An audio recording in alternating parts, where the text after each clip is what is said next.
Hello and good evening guys, this is Sunil Krishna और आज आप लोगों के लिए लेकर आया हूँ तीसरा पार्ट जिसमें हम लोग वर्ल्ड पॉपुलेशन की डिटेल्स पढ़ रहे थे। इसके पहले मैंने आप लोगों को वर्ल्ड पॉपुलेशन का इंट्रोडक्शन और उसके बारे में बहुत सी डिटेल्स बताई, जिसमें हम लोगों ने पॉपुलेशन और डेंसिटी ऑफ पॉपुलेशन के बारे में पढ़ा। फिर दूसरी क्लास में हम लोगों ने क्या पढ़ा, तो population growth, positive, negative, natural और एक्चुअल, ये चार तरह की पॉपुलेशन ग्रोथ के बारे में हम लोगों ने डिटेल पढ़ा। और ये पढ़ा कि पॉपुलेशन ग्रोथ को कौन कौन से कंपोनेंट्स इफेक्ट करते हैं, कौन कौन से उसके 3 कंपोनेंट्स थे। तो हम लोगों ने CDR और CBR पढ़ा, क्रूड बर्थ रेट और क्रूड डेथ रेट कैसे निकालते हैं। और तीसरा सबसे इंपॉर्टेंट फैक्टर जो पॉपुलेशन को अफेक्ट करता है बर्थ डेथ के अलावा, वो क्या था, तो बताएंगे सर, वो था माइग्रेशन।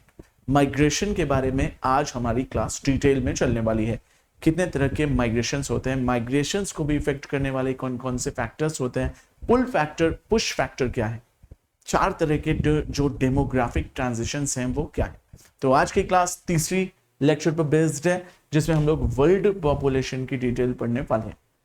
इसका डिस्ट्रीब्यूशन, डेंसिटी एंड ग्रोथ के बारे में मैंने बताया। तो आइए चलिए टू द पॉइंट चलते हैं हम लोग और फैक्टर्स ऑफ माइग्रेशंस के बारे में तीसरा फैक्टर जो है हमारा वो पढ़ने वाले।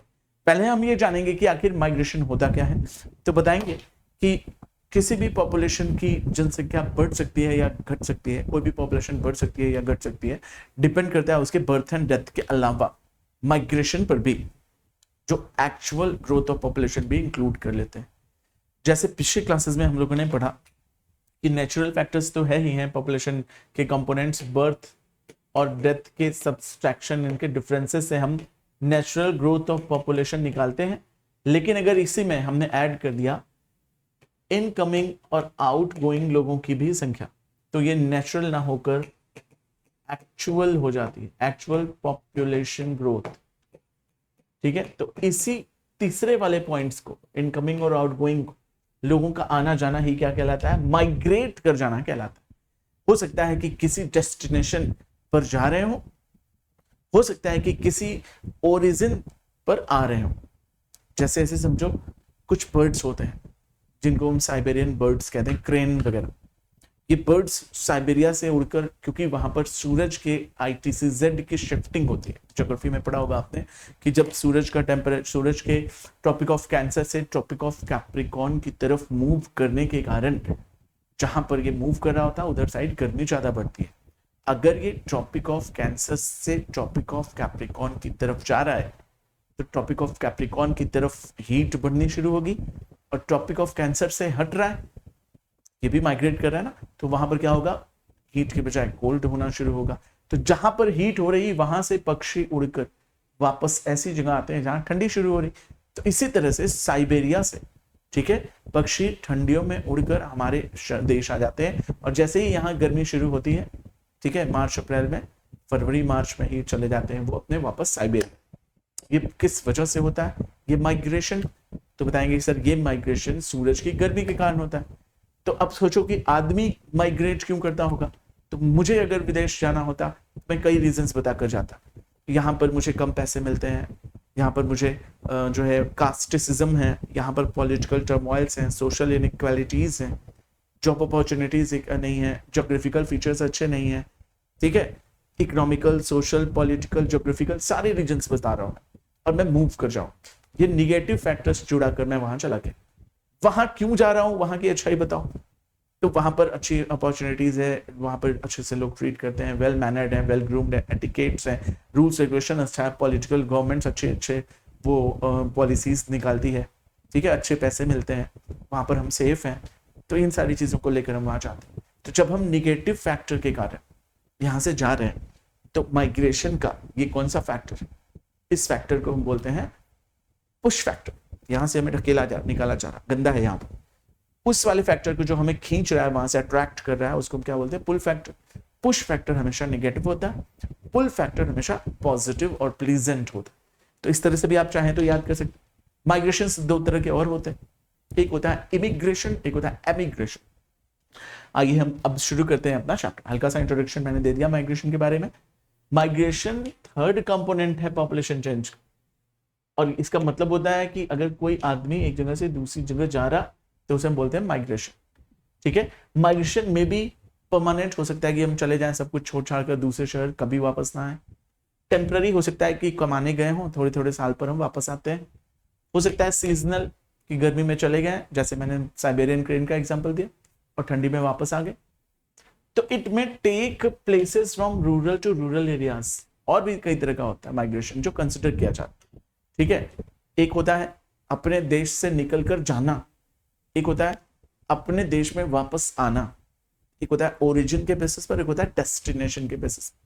ठीक है, और भी तरह से होते हैं। अगर हम बात करें कि देश का मतलब दो हुआ, गांव या शहर, तो अगर हम गांव से गांव जा रहे या गांव से शहर जा रहे, यही करेंगे, या फिर हम शहर से शहर जा रहे या हम शहर से गांव जा रहे, यही करेंगे। तो अगर हम पूछें कि भैया कितने तरह का जो है ट्रांजैक्शन या ट्रांसफॉर्मेशन या आपका ट्रांसपोर्टेशन होता है, तो बताएंगे सर 4। कौन कौन से, इसको ऐसे याद रख लो, rural to rural, rural to urban, या फिर urban to urban, urban to rural. गांव से बड़े गांव, छोटे गांव से बड़े गांव जा रहे होंगे, या बड़े गांव से छोटे गांव जा रहे हैं, गांव से गांव ही गए। लेकिन रूरल से अर्बन क्या, गांव से शहर जा रहे हैं, मुंबई जाकर कमाएंगे। कुछ लोग होते हैं छोटे शहर से बड़े शहर चले गए, बनारस से चले गए कलकत्ता।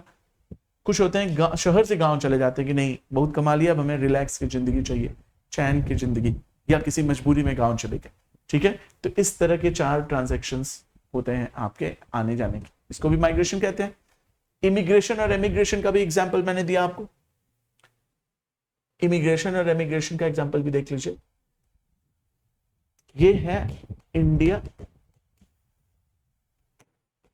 साइबेरिया, साइबेरिया से उड़कर अगर पक्षी यहां पर आ रहा है तो इंडिया के लिए, इंडिया के लिए ये क्या आ रहे हैं, आई फॉर इनकमिंग, तो इमिग्रेशन। ये क्या कर रहे हैं, इमिग्रेशन। लेकिन उसी सिचुएशन में ये यहां से वहां जा रहे हैं तो साइबेरिया के लिए वो क्या है, तो बताएंगे एग्जिट कर रहे हैं, ई फॉर एग्जिट, तो इमिग्रेशन। मेरी बात समझे? तो क्या सीखे कि जहां पर वो आ रहे हैं आई फॉर इनकमिंग, और जहां से वो जा रहे हैं exit, out for out going, exit, E for exit, x मतलब बाहर। तो ऐसे याद रखना कि एक ही समय में 2 घटनाएं घट सकती है, इमिग्रेशन एमिग्रेशन। मैं कह रहा हूं मैं यहां से अमेरिका जा रहा हूं, तो इंडिया वालों के लिए मेरे लिए क्या है, इंडिया वाले सोचेंगे मैं इमिग्रेट कर रहा हूं, ई वाला। लेकिन अमेरिका वालों के लिए वो क्या होगा, जब मैं वहां पहुंचूंगा तो वो आई मिग्रेट कर रहे हैं, आई आ रहे हैं, आई कम, आई फॉर इनकमिंग। ठीक है, तो ऐसे याद रखोगे तो बहुत आसानी से याद रहेगा। इसको फैक्टर्स कौन कौन से प्रभावित करते हैं, फैक्टर्स ऑफ माइग्रेशन, तो मैंने बताया कि सिर्फ खास तौर पे 2 फैक्टर्स, पुश फैक्टर और पुल फैक्टर। इसको याद करने का भी बहुत ही आसान तरीका मैंने आपको दिया। कैसे याद कर सकते हैं हम इसको, तो हमने कहा कि सर पॉजिटिव निगेटिव से याद कर लो।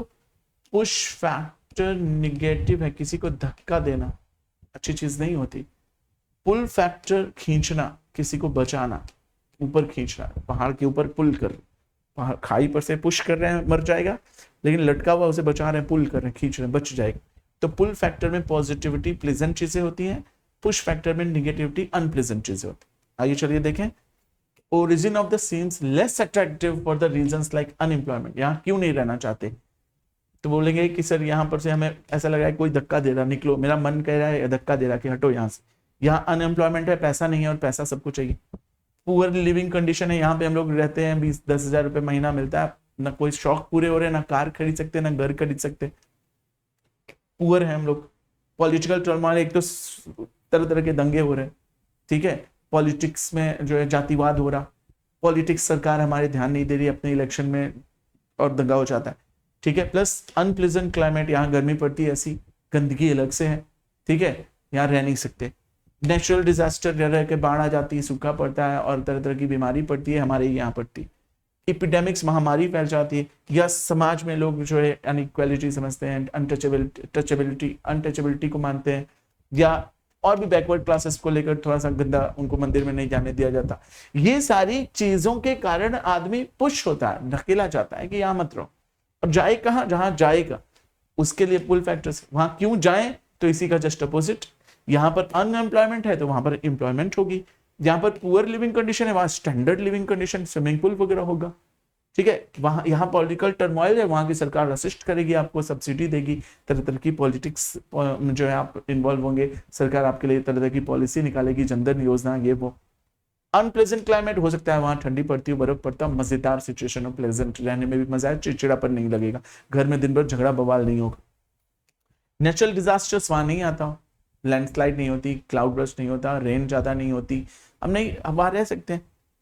एपिडेमिक्स नहीं होता, वहां के लोग हाइजेनिक हैं, पढ़े लिखे हैं और साफ सुथरे तरीके से खाना खाते हैं, रहते हैं, तो हाइजेनिक रहेगा।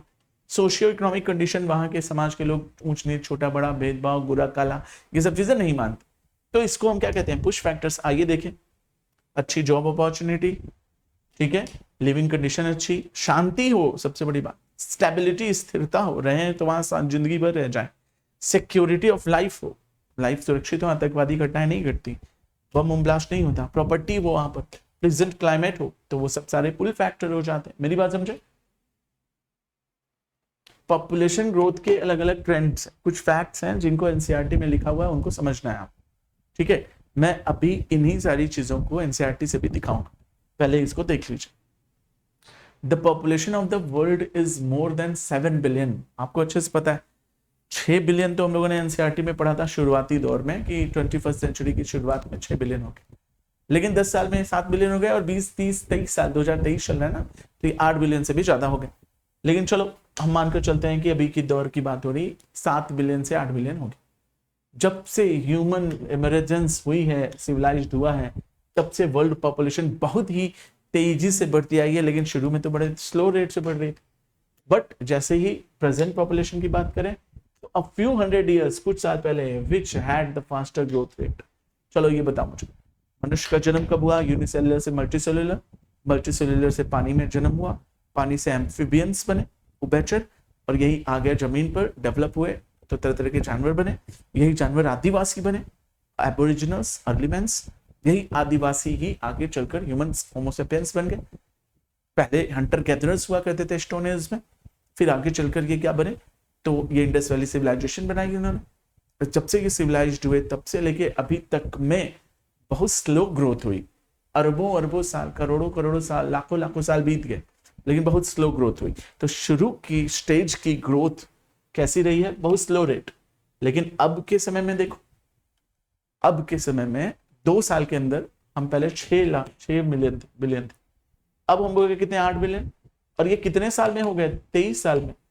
तो मतलब इसके पहले 23 साल जाते तो हम 4 बिलियन होते, और 23 साल जाते 2 बिलियन होते, और 23 साल जाते तो 0 बिलियन होते। मतलब 100 साल में हम लोग इतना बढ़ गए नहीं। अभी स्पीड ज्यादा है कि 23 साल के अंदर, 2000 से लेके 2023 में हम लोग कितने बिलियन बन गए? 2 बिलियन। तो अगर ऐसे 2-2 बिलियन 23 साल पे बढ़ता, या 25 साल भी मान लो, तो यार 100 साल के अंदर हमारी इतनी जनसंख्या होती। मतलब पीछे की जनसंख्या बहुत स्लो बढ़ी है, लेकिन अभी सडन में इसी 20-15 साल में इतनी स्पीड है जितना कि कोई सोच नहीं सकता, समझो। और आगे आने वाले समय में अब 23 साल में डबल नहीं होगा, हो सकता है 10 ही साल में ये 8 का 16 हो जाए। इसको डबलिंग ऑफ पॉपुलेशन कहते हैं। जब आपकी पॉपुलेशन सडन में किसी एक निश्चित समय में 8 बिलियन है, अचानक 16 बिलियन हो जाए, आराम से हो सकती है। कैसे? एक बच्चा 1 साल में जन्मेगा, सारे लोग रिप्रोडक्शन कर रहे हैं, और रिप्रोडक्शन में 1 साल में 2 बच्चे, या 2 साल में, सॉरी, 1 साल में 1 बच्चा, या अगले साल फिर से 2 बच्चे, तो 1 का 3 हो गया ना। तो 8 बिलियन का 3 करोगे तो 1 से 2 साल लगेगा ना, अधिक से अधिक। बट फिर भी हम मानकर चल रहे हैं 10 साल लगा, तो 10 साल में तो ये डबलिंग हो सकती है। This is called the doubling of the population. मेरी बात समझ आई सबको? चलो आओ इसके कुछ फैक्ट्स और देख लेते हैं। बोला कि भैया 7 बिलियन तो था हमारा पॉपुलेशन शुरू में जब था, लेकिन समय के साथ देखा जाए तो बहुत स्लो ग्रोथ रेट थी। आगे चलकर ये बहुत ही तेजी से फास्टर हो गई। जैसे अगर हम बात करें 12,000 से 8,000 साल पहले, इवोल्यूशन जिस समय हो रहा था, एग्रीकल्चर हो रही थी, लोग सभ्य हो रहे थे, पॉपुलेशन की साइज बहुत ही छोटी थी। अप्रोक्सीमेटली 8 मिलियन लोग रहे होंगे मुश्किल से, आज से कम 12,000 साल पहले, ठीक है। It was below 300 million in the first century, और जैसे जैसे फर्स्ट सेंचुरी आई तो 300 मिलियन हो गए। कितने मिलियन से? 8 मिलियन से 300 मिलियन हुए, और then expanding world trade give impetus to area of rapid population growth during the 16th and the 17th century। लेकिन 16वीं शताब्दी में क्या हुआ तो बताएंगे सर बहुत तेज ग्रोथ हुआ। मतलब अभी तक का डाटा क्या दिखाया इसने कि भैया जब ह्यूमन सिविलाइज्ड हुआ, सिविलाइजेशन आई, किस समय आई तो बताएंगे सर 12,000 साल पहले आदमी जो है वो जानवर हुआ करता था और डेवलप हुआ, इसको 12,000 BC कहेंगे, ठीक है। लेकिन 12,000 साल बीतते गए, ठीक है,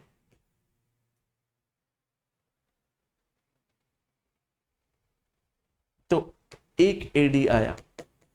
12,000 साल में 8 मिलियन हुआ करते थे हम लोग, लेकिन एक एडी में आए 12,000 साल लगे, तब जाके हम लोग 300 मिलियन हुए।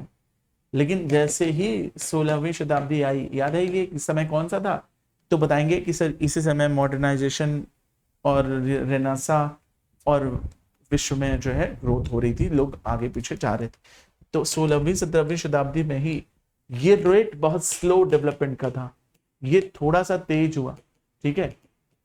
यहां तक स्लो था, यहां से यहां तक में थोड़ा सा तेज हुआ, ठीक है। लेकिन अब 16वीं से लेके 21वीं शताब्दी में बहुत ही ज्यादा स्पीड आ गई। तो 3-4 स्टेजेस बने ना डेवलपमेंट, यही याद रखना है आपको और ये यूनिट्स याद रखनी है, ठीक है। मेरी बात समझे। आओ चलो देखते हैं। The world population across 550 million at the beginning of the industrial revolution in 750। अगर हम 18वीं शताब्दी की बात करें जिसको 18th सेंचुरी कहते हैं, इस समय में वर्ल्ड पॉपुलेशन इतनी पार कर चुकी थी, 300 से 550 हो गई थी, ठीक है। मेरी बात समझे। फर्स्ट एडी से 1750 एडी मतलब 18th सेंचुरी आने आते, ठीक है, ये 550 300 मिलियन से 550 मिलियन हो गई और फिर और तेजी से बढ़ी। ये कब की बात है 18th सेंचुरी की। जैसे ही हम और आगे बढ़े, इमेंस क्या है, immunisation of the communicable diseases and epidemics improved, health and medical facilities improved और sanitisation helps to rapid decrease in death rate. अब समझो क्या हुआ, पहले 18वीं शताब्दी तक इतनी अच्छी मेडिकल फैसिलिटीज नहीं थी, टेक्नोलॉजी नहीं थी, इतना हम लोग के पास नॉलेज नहीं था, इतनी सारी चीजें जो चीजें अवेलेबल है वो सब नहीं थी। लेकिन अब सारी चीजें आ गई, हाइजेनिक हो गए। पहले डिलीवरी करते समय औरतों की डेथ हो जाती थी, बच्चा पैदा हुआ ठीक से हाइजेनिक न रखने की वजह से बच्चे की डेथ हो जाती थी। आदमी ठीक से नहीं खाता, पेट में दर्द हुआ, कैंसर हुआ, किसी भी तरह की बीमारी हुई, उसका इलाज नहीं था, डेथ हो जाती थी। तो डेथ रेट ज्यादा थी, इस वजह से हमारी ग्रोथ स्लो थी और बर्थ रेट कम थी, ठीक है। लेकिन जैसे ही समय बीता गया, बर्थ रेट भी ज्यादा हो गई और डेथ रेट, इतनी सारी टेक्नोलॉजी से जो लोग मर रहे थे अब वो लोग बच जा रहे हैं, उनका लाइफ एक्सपेक्टेंसी बढ़ गया। तो बर्थ रेट तो ज्यादा थी, हुई। इसके अलावा क्या हुआ, क्योंकि लोग अपना कल्चर, सिविलाइजेशन, जनरेशन बढ़ाने के लिए सोचने लगे, तो बर्थ रेट बढ़ी और डेथ रेट कम हो गई। तो जिसकी वजह से अचानक एक एक्सप्लोड हुआ और तेजी से पॉपुलेशन क्या हुई, ग्रोथ होनी शुरू हुई। इन सारी फैसिलिटीज के कारण पॉपुलेशन ग्रोथ हुई। मेरी बात समझे। एक और फैक्ट देखते हैं। ये सब चीजें मैं क्यों बता रहा हूं बताओ मुझे। 2 चीजें हैं आज का टॉपिक हमारा। माइग्रेशन को अच्छे से समझना था, माइग्रेशन अच्छे से समझा दिया, और पॉपुलेशन के कुछ फैक्ट्स आपको जुबानी याद होने चाहिए जो कि आप एग्जाम में कंपेयर करते हुए पिछली शताब्दियों का, पिछले जो है वो क्या बोलते हैं उसको, सेंचुरीज का, उसे कंपेयर करते हुए लिखिए। इसीलिए ये फैक्ट्स लिख कर याद करा रहा हूं, ग्राफ बनाकर, चार्ट बनाकर याद करा रहा हूं कि इन सबको याद रखो, काम आएगा आगे, ठीक है। चलो फिर आगे देखते हैं। Spatial pattern of population changes क्या होता है। पॉपुलेशन चेंजेस का स्पेशल पैटर्न क्या है। स्पेशल वर्ड एक ऐसा वर्ड है, एक spatial area is called as spatial. The growth of the population is low developed countries. जो डेवलप कंट्रीज हैं उनको पता है कि ज्यादा पॉपुलेशन होगी तो ज्यादा लोग हो जाएंगे, तो जॉब अपॉर्चुनिटीज कम होगा, जॉब अपॉर्चुनिटीज कम होगी तो अनएम्प्लॉयमेंट होगी, गरीबी आएगी, रिसोर्सेज को परचेज नहीं कर पाएंगे, अनहेल्दी हो जाएंगे। तो इसीलिए उन्होंने पॉपुलेशन पर अपने कंट्रोल किया। जितनी भी अच्छी डेवलप्ड कंट्रीज हैं उनके पॉपुलेशन बहुत कम होते हैं, मगर मतलब कि इकोनॉमिक ग्रोथ अगर आपको चाहिए तो पॉपुलेशन कम रखो, अगर पॉपुलेशन ज्यादा है तो इकोनॉमिक ग्रोथ ज्यादा नहीं हो सकती। ये ऐसे चलता है, एक बैलेंस जैसे तराजू, अगर ये झुकेगा तो ये उठ जाएगा और ये झुकेगा तो ये उठ जाएगा। मेरी बात समझे। तो अब याद रखना, इकोनॉमिकल डेवलपमेंट और पॉपुलेशन में अपोजिट जो है कनेक्शन होता है। अगर हम कहें कैसे, तो economical development is inversely proportional to population. मेरी बात समझे, जो ज्यादा डेवलप्ड होगा उसकी पॉपुलेशन कम होगी और जो कम डेवलप होगा उसकी पॉपुलेशन ज्यादा होगी। वही चीज ये बता रहा। There is negative correlation between the economical development and population growth. ये इनवर्सली प्रोपोर्शनल टू बोला ना, मैं 1/, ये पॉजिटिव रिलेशनशिप है कि इनवर्सली रिलेशनशिप है? निगेटिव रिलेशनशिप है ना। अगर मैं कहता कि पॉपुलेशन ग्रोथ इकोनॉमिक ग्रोथ के इक्वल होती तो ये पॉजिटिव हुआ? नहीं, अगर इक्वल होती तो जितना पॉपुलेशन ग्रोथ होता उतनी इकोनॉमिक ग्रोथ होती। जबकि मैं क्या कह रहा हूं कि पॉपुलेशन ग्रोथ इकोनॉमिकल ग्रोथ के क्या है, अपोजिट है, इनवर्स है, नेगेटिव। ये बढ़ी तो ये घट जाएगी, ये बढ़ी तो ये घट जाएगी। मेरी बात समझे?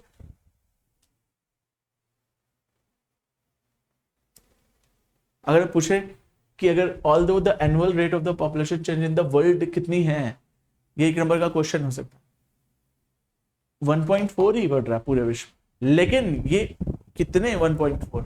इतनी बड़ी पॉपुलेशन की अमाउंट है जिसका 1.4 देखने में लग रहा है कि ग्रोथ रेट बहुत कम है, लेकिन ये एक, जैसे मैं कहूं कि मैं आपको 100 रुपए का 1.4% दूंगा इंटरेस्ट, आपको क्या लग रहा है? 100 रुपए आप मेरे बैंक में जमा करेंगे? आप कहेंगे नहीं, कोई जरूरत नहीं, मैं नहीं चाहिए, 1.5। आप साल भर में हमें कितना रुपए दे रहे हैं? 14 रुपए देंगे ना। हम कह रहे हैं कि 1.4 10 रुपए का 100 रुपए का कितना परसेंट हुआ? 14 रुपए हुआ ना साल भर में। लेकिन अगर मैं कहूं कि ये अमाउंट इतनी है, आप मतलब पॉपुलेशन इतनी बढ़ती जा रही, तो मुझे बताओ इसका 1.4 कितना होगा? बहुत हो गया ना। तो ये अमाउंट देखने में छोटा लगता है, it seems slow but it is not actually so. देखने में लग रहा है कम, but is actually not so, लेकिन ऐसा नहीं है। When a small annual rate is applied to very large population, ये small rate है, लेकिन बड़ी large population पर अप्लाई करेंगे तो it will lead a large population change, बहुत बड़े change दिखेंगे। क्यों? क्योंकि अमाउंट ज्यादा। Even if the growth rate continues to decline, the total population grows each year. Growth rate continues to decline, अगर growth rate कम होगा तो population तो बढ़ती ही रहेगी, ठीक है। The infantry mortality rate may have increased as the death rates during childbirth. भी याद रखिएगा, डेथ रेट भी बहुत मैटर करती है, बर्थ रेट भी बहुत मैटर करती है, इसलिए सरकार तरह तरह की प्लानिंग्स निकालती, ठीक है। मेरी बात समझे? अब पॉपुलेशन ग्रोथ के क्या क्या इंपैक्ट हो सकते हैं and doubling of the population वैसे तो मैंने समझा ही दिया। माल्थस की थ्योरी अगली क्लास में डेमोग्राफिक ट्रांजिशन हम लोग पढ़ेंगे और उसके क्या क्या स्टेजेस होते हैं, ये सारी चीजें हम लोग नेक्स्ट क्लास में पढ़ेंगे। फिर हमारा ये चैप्टर कंप्लीट हो। इसको कंट्रोल करने के क्या मेजर्स हैं, ये भी बहुत ही डिटेल में हम लोग अगली क्लास में पढ़ेंगे। आइए जो पढ़ा उसका एक एनसीईआरटी लुक भी देख लें। हम लोगों ने पिछली क्लासेस में देखा था, क्या देखा था कि पॉपुलेशन ग्रोथ होती क्या है, उसके निगेटिव और पॉजिटिव फैक्टर्स क्या है, निगेटिव पॉपुलेशन ग्रोथ किसे कहते हैं और पॉजिटिव पॉपुलेशन ग्रोथ किसे कहते हैं, ये देख लिया था। और चीज हम लोगों ने देखी थी तो बताएंगे हाँ सर, हम लोगों ने देखा था कि population growth rate, growth of population क्या होती है, ग्रोथ रेट में कैसे नापते हैं, नेचुरल और एक्चुअल। नेचुरल में केवल बर्थ एंड डेथ था, एक्चुअल में क्या था, इन माइग्रेशन और आउट माइग्रेशन भी ऐड हो जाए। फिर मैंने बताया था कि कंपोनेंट्स कौन कौन से होते हैं, कंपोनेंट्स ऑफ पॉपुलेशन क्या पढ़े थे, तो बताएंगे सर सीबीआर और सीडीआर में पी क्या है, मिड ईयर, जून में निकाली गई पॉपुलेशन, उस साल में जून में जितनी पॉपुलेशन उसको टोटल डेथ से डिवाइड करके 1000 से मल्टीप्लाई कर देते। और बर्थ में भी यही करते हैं, इस तरह से क्रूड बर्थ रेट और क्रूड डेथ रेट निकाला जाता था, ठीक है। और उसके बाद तीसरा फैक्टर जो होता है वो माइग्रेशन, वही हमारी आज की क्लास। माइग्रेशन होता क्या है, बर्थ और डेथ के अलावा जब पॉपुलेशन की साइज चेंज होती है वो होता है तीसरा फैक्टर माइग्रेशन, आने जाने के कारण। हो सकता है कि हम किसी जगह पर पैदा हुए लेकिन जाकर कहीं और डेस्टिनेशन में बस गए, तो इसी के आने जाने के कारण ही पॉपुलेशन इंक्रीज या पॉपुलेशन डिक्रीज होती है, डेस्टिनेशन चेंज करने के कारण। मेरी बात समझे?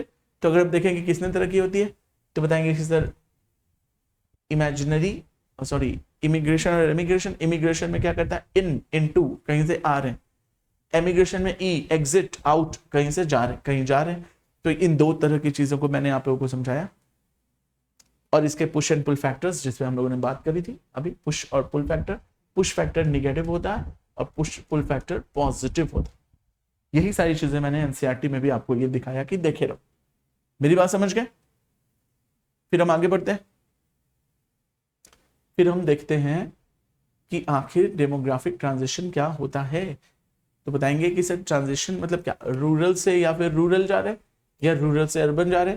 ट्रांजिशन मतलब होता है एक जगह से दूसरी जगह जाना, डेमोग्राफिक मतलब होता है जनता का। तो ये कई तरह से क्लासिफाई कर सकते हैं, ठीक है। किसी भी कारण से हो सकता है हम पुल फैक्टर की वजह से या पुश फैक्टर की वजह से कहीं एक एरिया से दूसरे एरिया जा रहे हैं, और जाने के ही यही 3 स्टेजेस जिसको हम लोग को अगली क्लास में पढ़ना है। फर्स्ट स्टेज, सेकेंड स्टेज और थर्ड स्टेज। मेरी बात सबको समझ आई? और इस तरह से ये चैप्टर कंप्लीट होगा। पॉपुलेशन को कंट्रोल करने के लिए हम क्या कर सकते हैं इसके बारे में हम लोग अगली क्लास में डिटेल करेंगे और फाइनल कंप्लीट हो जाएगा ये chapter. Is that clear? Everybody got it? अगली क्लास चौथा लेक्चर, सभी तैयार हैं? मिलते हैं फिर नेक्स्ट क्लास में। बाय बाय, टेक केयर, जय हिंद।